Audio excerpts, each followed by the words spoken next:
What's up, everybody? Matt Josephs here, Mid-Major Matt on Twitter. It is episode 3 of Hokies Live, part of the Voice of College Football Network. I am here doing a solo show, thus it won't be as long as our previous shows have been. Jack is out on assignment, and so coming up on the show today, we'll briefly touch on the NFL Combine, which is going on now. There are 6 Hokies that are involved. We'll tell you who and kind of what to kind of expect, and maybe take a look at some of the early mock drafts to see where some of these guys are listed for the mock draft, and then also, we've been doing our schedule previews. We'll do the third group of 4 games coming up in our next episode when Jack is here. But FanDuel has given us our win totals for the upcoming season for college football. We'll tell you what FanDuel thinks about the Virginia Tech season coming up and give you some thoughts on some of the others in the conference as well, because there's some very interesting numbers to say the least. But as we said, it is the NFL Combine in Indianapolis. 6 Virginia Tech Hokies are out there for the events. Basil Tutin, the running back, Dorian Strong, the corner, Aeneas Peebles, and Antoine Powell-Ryland, a.k.a. APR, representing the defensive line, Jalen Lane and Daquan Felton out at wide receiver, all taking a look at the Combine. If you go off of the page that the NFL.com uses, Basil Tutin, the highest grade of all those guys out there. The running back position is an interesting position because it's getting kind of a revitalization after what Derrick Henry did and after what Saquon Barkley did, and how some of the teams who were still playing towards the end of the playoffs relied heavily on the running back. And I think we're starting to see a little bit more when it comes to these running backs getting a little bit more action here. And so I'll be interested to see, how Tutin does in his group. And will we consistently see a lot of running backs move up and start getting a little bit more respect because of the free agency? Or is it just the free agents? Is it just the guys that we know about that get a little bit more love when it comes out there? So we'll see what Basil Tutin can do. Dorian Strong is an interesting guy at corner, 6 foot 179. You like your corners to have a little bit of size out there. And he's got a decent grade when it comes to the next-gen statistics on NFL.com. They list him as a 6.17, good backup with the potential to develop into a starter. Now, the irony is, and I was trying to look for some 7-round mock drafts. I couldn't find any 7-round ones, but there's a 4-round one on WalterFootball.com. And Dorian Strong's the only Hokie that it gets listed in terms of getting drafted. 93rd in the 3rd round to the New Orleans Saints. They basically say, and there's only really 2 sentences here, the Saints could spend multiple picks on cornerbacks to replace Marshawn Lattimore. Dorian Strong has nice size and high potential. So we'll see. I mean, this is a guy that has shown some potential out there on the field. We'll see how high he goes, but Walter Football thinks he could be a 3rd-round draft pick. Aeneas Peebles and APR both get grades of 6, according to NFL next-gen statistics. Traits or talent of somebody out there. Excuse me for a second. Traits and talents of a guy who could be a starter or at least a above average backup. This is why Tech's defensive line was really good this season. And so, I expect both these guys to test out well, and we'll see how they do in the interviews. Jalen Lane and Daquan Felton, 2 wide receivers who don't exactly have the best ratings, 5.89 and 5.88, basically average backup or special teamer. But it's all it takes is one guy to kind of like what they see from one of these wide receivers, and they go a little bit higher than you think. When you look at Jalen Lane, he's a slot guy, and slot guys have a lot of potential in the NFL, especially if you're really good at route running and you have really good hands. And Jalen Lane has an opportunity to be the next kind of slot guy that goes out there and is able to succeed, a la some guy named Eddie Royal. Maybe he becomes the next Eddie Royal in the NFL. So we'll see what happens there. But the wide receiver is not exactly well loved by NFL.com's next-gen statistics. When you look at this team in terms of the offseason, according to the website, this week they've started phase 1 of the offseason football workouts, and they are doing drills called the Hunger Drills, which focus on improving agility, showcasing strength, and lighting a competitive fire amongst student athletes. That is what is said, and that is what's being told by us on the Hokiesports.com website. They're not on the field yet. As of now, Thank goodness. They're still the spring game is still scheduled. We're seeing teams left and right deciding not to do any sort of spring games, which is disappointing in my mind. I've said that time and time again that I really wish that teams would not abandon the spring games, not be afraid of people stealing their players. But unfortunately, this is the new trend in college football. So as of now, I'm sure this potentially could change. Virginia Tech is still having a spring game coming up a little bit later on. And I think it's important. Thank goodness, first episode of the 3 that we've done where we're not talking about a new coordinator. The defensive coordinator has been there for a couple weeks. The offensive coordinator has been there for a week plus.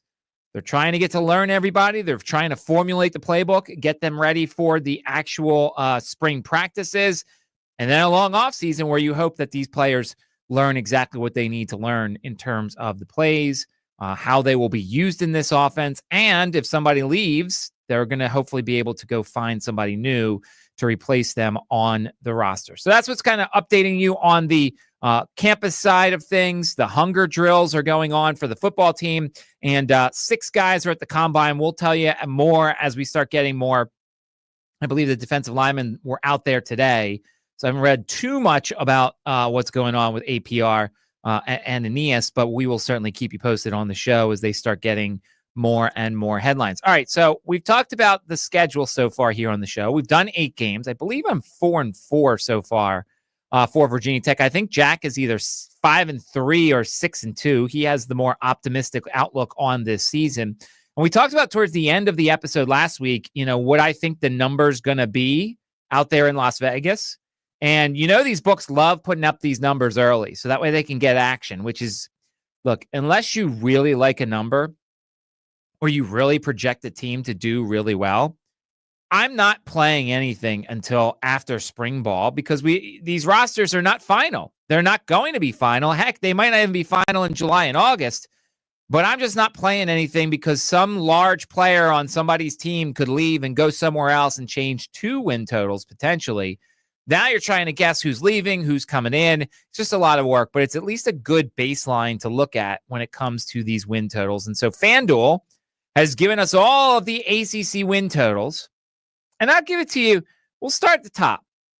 Clemson's the highest with 9.5. That makes sense. Everybody's really high on Clemson. They love the way Clemson ended last season, at least before the playoffs came about. They all love what Clemson did. Klubnik is back for now. And they have a schedule that's conducive to them being successful. It's nowhere near as tough as what it was last year. 9.5 makes sense. Then your group at 8.5, SMU, Miami, and Louisville, 3 teams that were busy in the transfer portal, had talent already in place. It makes sense that they would be in the next group of people. Once again, I'm not ready to always buy the hype for Miami. Miami lived up to some of the hype that they had last year, but I still maintain the conference helped them out a little bit, and that's why they had a little bit better record than you thought. They lost that game at the end of Syracuse, didn't make the ACC championship game. So Miami is trying to build some momentum off of a little bit of a rough finish to their 2024 campaign, but they are at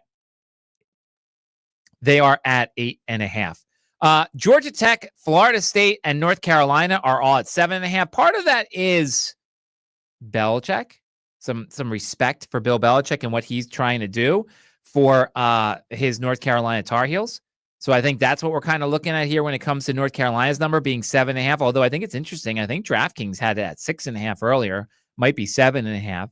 And then, of course, Georgia Tech and Florida State also at 7.5. I mean, I guess people are assuming last year was just a one-off for Florida State where they just basically struggled one year and that's it. The talent is there, but it's going to take a little bit for them to kind of change the outlook for this team because last year was so bad. They've got to get back to finding the winning ways and being the Florida State of old that all of us are really, really used to. All right. And then the 6.5s come about. And this is where we find Virginia Tech lumped in with NC State, Duke, and Cal. So now when you look at these teams here, not exactly the greatest group of teams to be to put together with. NC State, Duke, and Cal? I don't know. That's not exactly great. NC State didn't have the best season last year. Duke had a really good season, but they've lost some guys. And then Cal is Cal. The Cal needs a new quarterback. Remember, Cal's playing either the Thursday or Friday night home game against Virginia Tech this year. I don't really love Cal, but for as much as we kind of downgraded Cal during our preview of the game, they have the same win total as Virginia Tech does at 6.5. So if we look at the things here, me being at 4-4 with 4 games left, Virginia Tech would have to go 3-1 for them to go over. Jack has them at 6-2 or 5-3. He needs 1 or 2 games to go over that number. So it's going to come down to the wire because it's widely considered Virginia Tech's last 4 games are their toughest 4 games. So it seems like, at least early on, based off this number, we like the under right now. But we'll see what happens. As I said, we'll do the 4-game preview of the final grouping coming up in the next episode. Just for those who are curious, 5.5 wins. Well, that's a large group of teams. Wake Forest, Syracuse, Pittsburgh, Boston College, Virginia. 5.5.